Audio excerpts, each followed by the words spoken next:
Vamos a meternos de lleno en la historia de cómo un género musical que muchos despreciaban se convirtió en un verdadero imperio. O sea, una historia de poder, de estrategia y de muchísima, pero muchísima bachata. A ver, miremos este número. Más de 35 millones de dólares. Pero, ojo, esto no es lo que vale toda su carrera, no. Es lo que generó en ingresos brutos una sola de sus giras, la Golden Tour. Este número no es solo plata, ¿eh? Es la prueba contundente del poder que tiene Romeo Santos en la música a nivel mundial. Y luego, en 2014, pasó algo que para muchos era impensable. Llenó el Yankee Stadium, el templo del béisbol. Y no solo una noche, fueron 2 noches seguidas. En ese preciso instante, la bachata, que venía de los barrios de República Dominicana, de repente se estaba tomando el escenario más grande del mundo. Ok, todo esto nos lleva a la gran pregunta, ¿no? ¿Cómo es que un chico del Bronx agarró un género que muchos miraban por encima del hombro y lo convirtió en un fenómeno global? Vamos a analizarlo, vamos a desglosar los pilares de este imperio. Empecemos por el primer pilar, que para mí es clave, el sonido. Eso no fue casualidad, fue casi una obra de ingeniería sónica. Y con ella rompieron absolutamente todas las reglas que existían. A ver, para entender la revolución, primero tenemos que entender de dónde venía todo. La bachata tradicional, por décadas fue la música del pueblo, de la clase trabajadora dominicana. Las élites, digamos que no la querían mucho. La asociaban con el campo, con bares, con el desamor. Era música de amargue.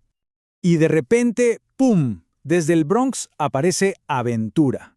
Y lo que hicieron fue crear un sonido tan, pero tan diferente, que los más puristas decían: eso ni siquiera es bachata. Cambiaron lo rural por lo urbano, lo cosmopolita. El sonido crudo de la guitarra lo pulieron y lo mezclaron con R&B.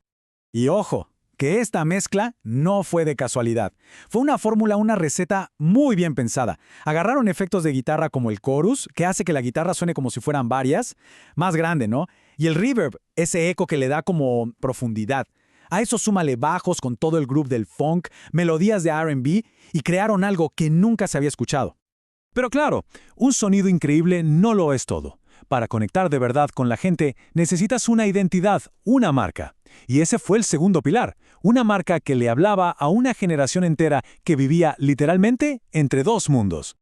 Y aquí es donde Romeo Santos fue un genio. Él no solo usaba Spanglish, lo convirtió en su bandera. Se dio cuenta de que ese era el idioma real de la experiencia bicultural, de ser Dominican York, y al hacer eso le dio voz y validó a muchísima gente que se sentía así, como dividida. Y esa identidad estaba en los detalles, ¿no? En cositas como esta, el famoso So Nasty.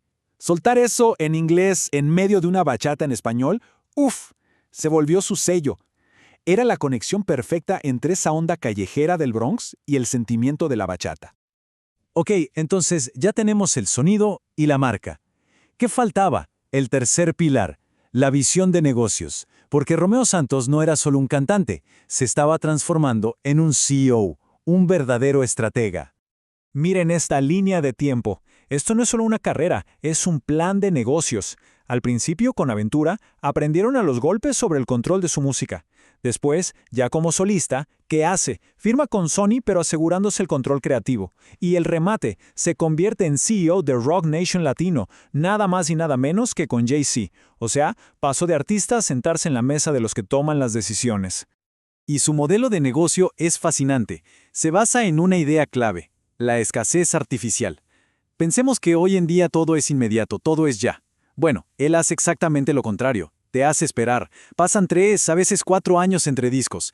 ¿Y qué logra con eso? Que cuando por fin saca algo, la gente está desesperada por escucharlo. Y eso se traduce en ventas masivas y giras que revientan estadios. Y si alguien duda de que la estrategia funciona, bueno, los números no mienten. Miren estos datos. Una tasa de ocupación del 96%. Eso significa estadios prácticamente llenos, noche tras noche. Una eficiencia brutal. Para la música latina de esa época, esto era algo nunca antes visto, de verdad.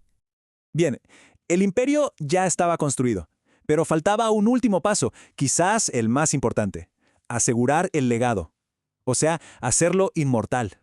Y aquí es donde entra el álbum Utopía.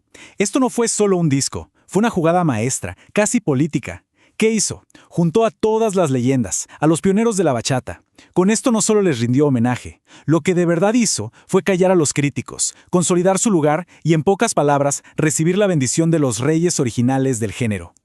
Pero claro, todo esto nos deja con un debate abierto sobre su verdadero impacto.